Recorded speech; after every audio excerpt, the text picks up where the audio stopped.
Gente amada, paz e bem.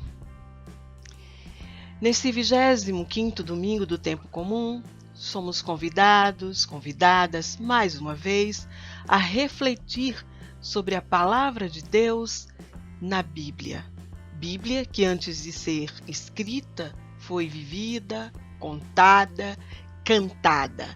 E são essas vivências, cantadas e contadas, que vão iluminando as nossas vidas quando nos apropriamos e nos deixamos apropriar pela leitura bíblica. Nestes dias, em um encontro onde conversávamos sobre as mulheres no Novo Testamento, nós nos perguntávamos qual era a motivação para as muitas discriminações e opressões sofridas pelas mulheres e por tantas outras categorias sociais, tais como pessoas negras, indígenas, comunidades LGBTQIA+. Porque as crianças, as pessoas idosas são invisibilizadas em nossa sociedade? Porque pessoas são capazes de cometer fraudes com dinheiro destinado a salvar vidas, a exemplos dos desvios de insumos para o combate à pandemia da Covid-19. Nas leituras deste 25º domingo, a experiência profunda com Deus da vida, do êxodo, da libertação, vai nos ajudando a encontrar respostas. E para além das respostas, luzes no meio deste túnel que é viver num sistema que promove toda sorte de injustiças. Na leitura do trecho do livro da sabedoria, vemos que existem, no mínimo, dois grandes grupos em antagonismo: os ímpios, armando ciladas, e os justos, clamando a Deus. Nós sabemos que este texto vai responder a uma teologia da retribuição, que justifica a riqueza como graça e a pobreza como maldição. Portanto, o sofrimento seria resultado do distanciamento de Deus. Em suma, do pecado. Mas a comunidade que traduz sua dor e sofrimento no livro da sabedoria vai fazer uma denúncia. O sofrimento do justo é resultado das armadilhas e tramas construídas pelos ímpios. As pessoas de má fé são responsáveis pelas ofensas e torturas imputadas ao povo que sofre. Na perícope do livro da sabedoria que lemos hoje, vê-se claramente que os ímpios, ferindo de morte os justos, desafiam-nos a manter a fé. Nós vamos ler lá em Sabedoria 2,19.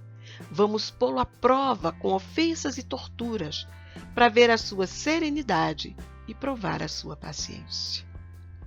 E também a opressão ao povo é tratada como um desafio à intervenção de Deus na história do povo.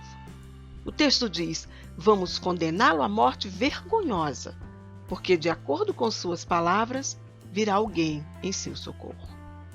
Desse modo, o profetismo do livro da sabedoria vai denunciando a situação de sofrimento e opressão do povo e vai dizendo que ela não é exclusivamente responsabilidade dele, do povo, e sim, e muito, daqueles que lhes impõem duras penas, e que estes não podem falar em nome de Deus, os que impõem duras penas ao povo, pois estas pessoas desafiam Deus e desrespeitam o corpo do povo.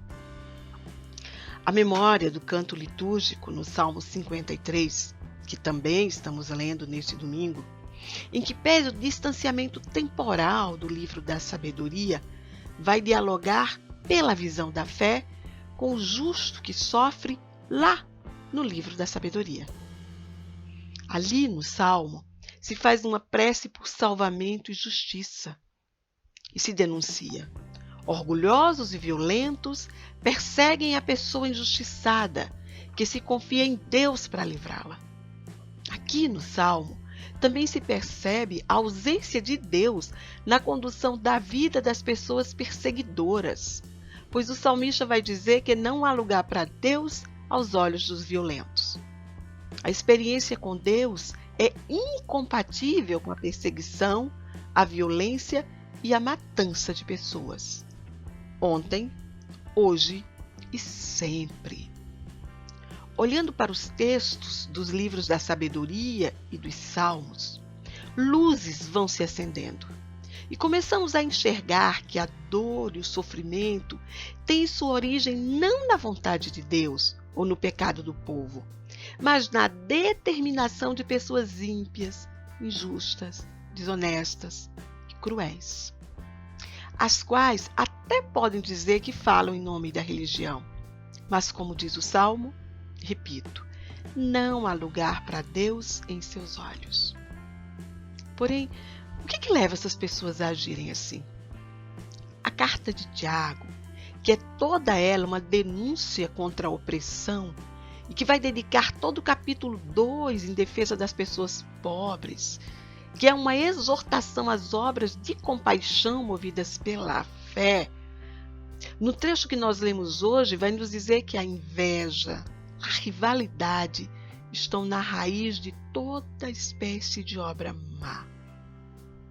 A comunidade que escreve a carta de Tiago, possivelmente ali no final do século I, começo do século II, vê uma eclésia que se afasta das origens do movimento de Jesus, que vai denunciar que as guerras, as brigas, são frutos das paixões e cobiças, as desavenças são fruto das paixões e cobiças. Aquela comunidade vai alertar que estes sentimentos, rivalidade, inveja, cobiça, paixões desenfreadas, não trazem o êxito verdadeiro. Nesse ponto, me vem um pensamento que eu me obrigo a partilhar. Aqueles que, movidos por todos estes sentimentos, estão desmatando e destruindo as nossas reservas naturais no Brasil e no mundo, estão defendendo aqui no Brasil marco temporal para a demarcação das terras indígenas. Estas pessoas estão colhendo também aquecimento global, secas e enchentes.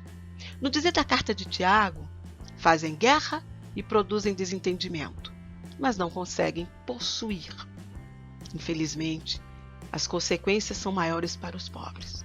Aqui, mais uma vez, o sofrimento das pessoas em situação de vulnerabilidade é responsabilidade dos poderosos, que estão no comando da economia e da política. O trecho que lemos da carta de Tiago vai terminar com uma sentença. Pedis sim, mas não recebeis, porque pedis mal, pois só quereis esbanjar o pedido nos vossos prazeres. Então as luzes que vão se acendendo nos fazem ver as paredes que formam o túnel. Aí estão os grupos de ímpios, opressores, injustos, movidos por inveja, rivalidade, cobiça, se perpetuando insaciavelmente porque sempre querem mais do que conseguem, porque são esbanjadores e nunca estão satisfeitos. Nesse convite para olharmos as paredes do túnel imaginário, porém bem real, buscando resposta para as discriminações e opressões sofridas por tanta gente, é possível que vejamos pessoas de nossas comunidades, gente das nossas igrejas, nossas lideranças e até nós mesmos, discutindo sobre quem é maior. Foi exatamente isto que Jesus viu no texto do Evangelho de Marcos, que lemos nesse 25º domingo do tempo comum. Jesus está atravessando a Galileia, ensinando aos seus discípulos um ensinamento aparentemente estranho para o Messias.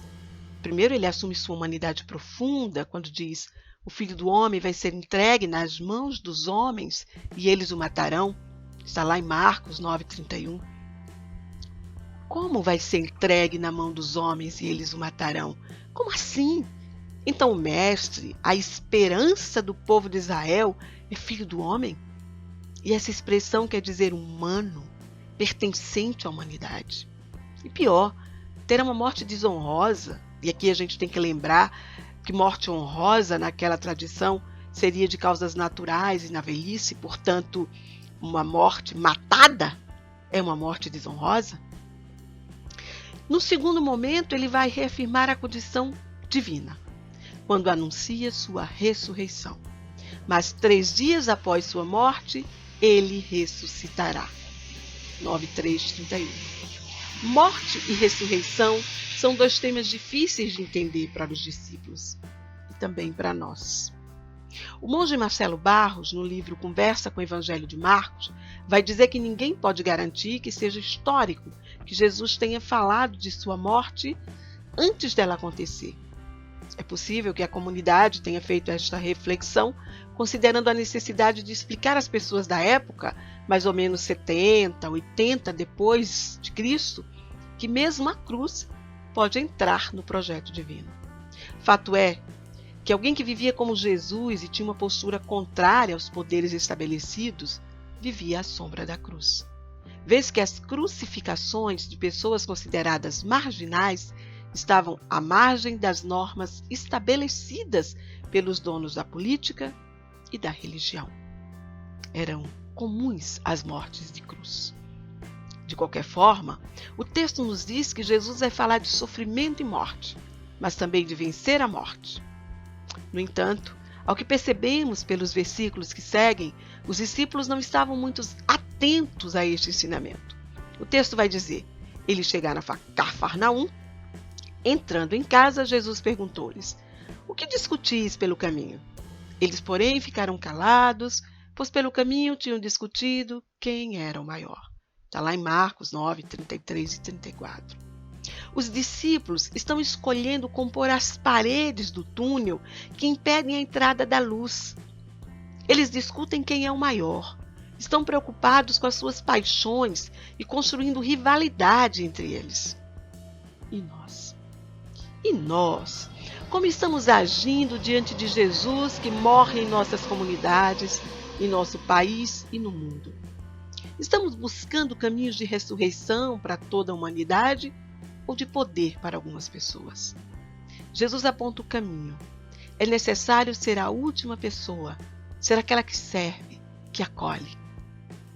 O texto vai dizer: em seguida pegou uma criança, colocou-a no meio deles e, abraçando-a, disse: quem acolher em meu nome uma destas crianças, é a mim que está acolhendo.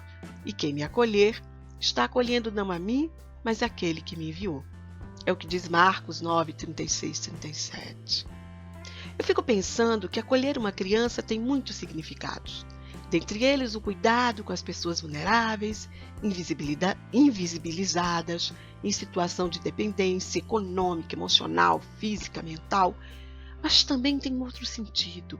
O sentido de acolher em si, dentro de cada qual de nós, a simplicidade, a despretensão, a condição de entrega de uma criança. As luzes que a liturgia da palavra deste 25º domingo comum acende para nós são de mudança de paradigma. Significa entender que o poder sobre as outras pessoas é movido por sentimentos que levam à exaustão, à morte de tudo que vive, enquanto o poder para o serviço gera vida e ressurreição. E nós? Sobre o que estamos falando no caminho?